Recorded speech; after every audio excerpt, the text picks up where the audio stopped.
also on his coat of arms. It's actually on it. The Red Dragon of Wales, the Red Dragon that the Romans used. And that's completely unique to him, by the way, in history and in heraldry. No one's ever had that before. Right, and his children don't have that either. No, they've had lions or lion leopards on their heraldic achievements, but not where it went further to have claws like those of a bear. And I'll circle back to those claws because I've got an interesting anecdote for the second edition on that. But in Daniel chapter 7, this little horn of the human eyes, or unicorn of the human eyes, well, guess what? That's on his arms too. That's not completely unique to him in history. It is unusual in heraldry. His own mother's heraldic achievement, her official coat of arms, has a normal eye like a horse would have, where you don't see any visible sclera, no visible eye white, and a round eye socket, not a V-shaped human eye socket, right? The unicorn on Prince Charles, official and unofficial arms, both, has human eyes with a V-shaped eye socket. So he has the full combination of imagery on his heraldic achievement.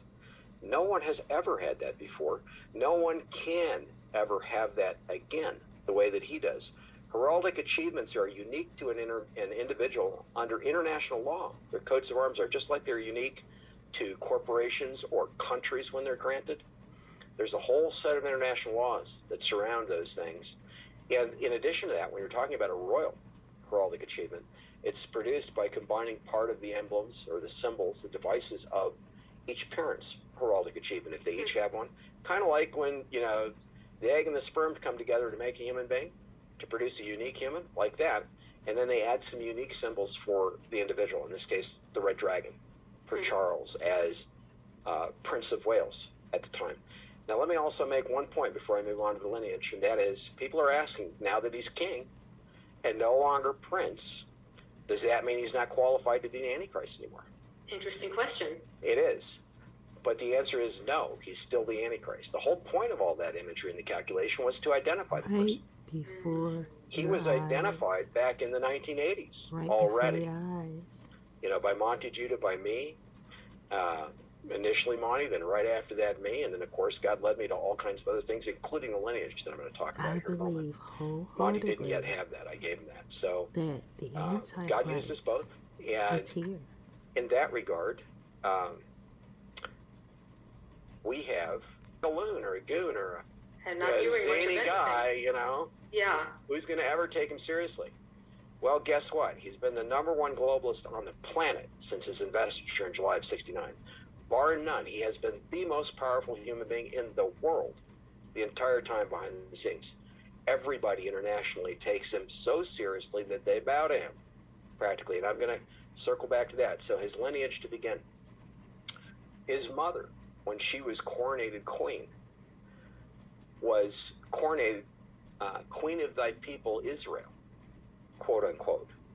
Her lineage, atop it, her official lineage, published People Israel, the royal house of King David. They explicitly claim to sit upon the throne of David, the British monarchy does. And that's been taken seriously enough in Israel for it to be announced on national television that Prince Charles is a descendant of King David. That happened before the first edition of the book was published in 1998. That could not happen unless there were rabbis in Israel behind the scenes saying, okay, who can we look at who's got a lineage we think we can verify who might be a descendant of King David, since our temple genealogies, the genealogical records were destroyed with the Second Temple. What are we going to be able to come up with now? And that is what they came up with. David. Really? And okay, what's amazing to me is that you said they announced that twice in Israel? At least twice, yeah. Before 1998. Okay, and they've never done that with anyone else, correct? Not to my knowledge. I haven't. Would then make Israel trust him more to be their Messiah. You would think so. But then the monarchy did something very strange. They never made an official visit to Israel ever until 2018, and then they sent William instead of Prince Charles. All the visits that they made were unofficial until that.